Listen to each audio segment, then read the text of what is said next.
sherwin-williams.com/sale. Retail sales only. Some exclusions apply. See store for details. Welcome to Move Time Radio, presented by the Arthritis Foundation, where we say stop whatever you're doing, baby, and dance. Because movement is just one of the ways you can fight osteoarthritis pain. For more information, visit fightarthritispain.org. This message brought to you by the Arthritis Foundation and the Ad Council. And if you're looking for someone who personifies that, it is Alan West. Alan, let me ask you a question. We've been spending a lot of time this morning talking about the fact that the President of the United States has now made a conscious decision not to go to Arlington National Cemetery on Memorial Day. And one of the explanations we hear from the White House, believe it or not, is that the evening before, he's going to be attending a Paul McCartney concert, and they think he'll just be plumb tuckered out. Yeah, I think it's absolutely appalling, Jeff, that, the number one title that a president carries is Commander-in-Chief.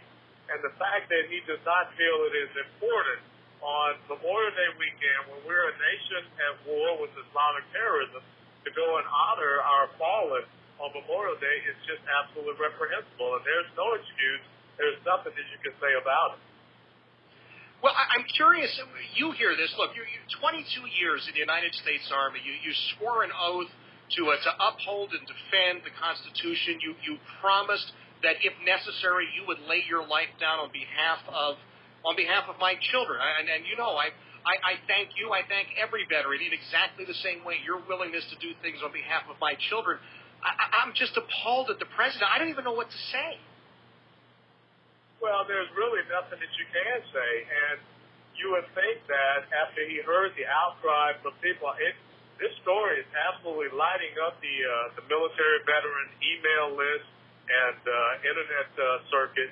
And you would think that he would come back and say, hey, I made a mistake.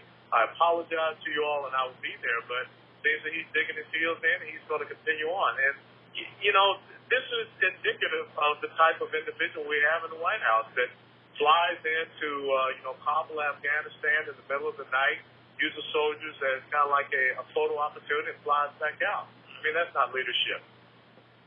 What sort of a message does that send to that 18 or 19-year-old kid, Alan, who's in Iraq, who's in Afghanistan right now, when he hears that his commander-in-chief can't go and honor the fallen because, well, he might need a nap? I mean, that's really what he's saying.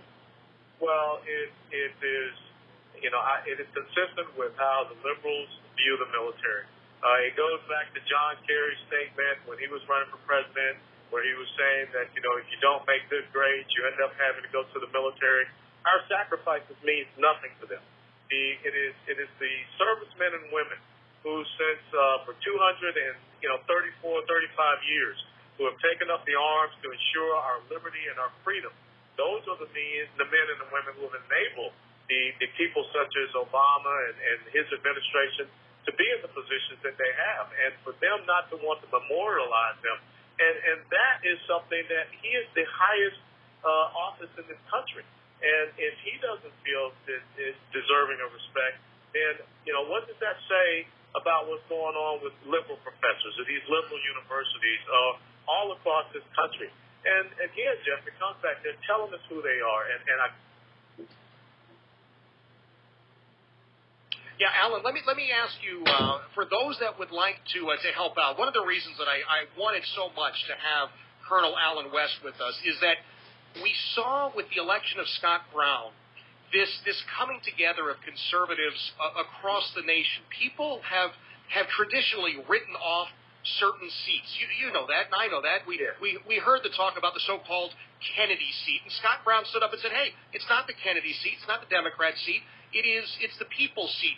So we now see more congressional seats that are in play that theoretically shouldn't be in play. We have some of them here in Massachusetts, as I mentioned to you, but this seat that you're seeking right now, that 22nd congressional district down in Florida, is another one of those. So for conservatives in Massachusetts who want to help spread that message, how can they get on board with you? Absolutely. You can go to www.gowest2010.com, and you can learn just everything you'd like to know about our campaign. We're very active on YouTube, Facebook, Twitter, and LinkedIn. You can follow us there. We have over about 25,000 folks following us on Facebook. And our campaign has truly become a national level campaign because people are looking for the individuals that can go up there and get this country back on track and restore our republic. So I appreciate the support from the people up there in the Boston area.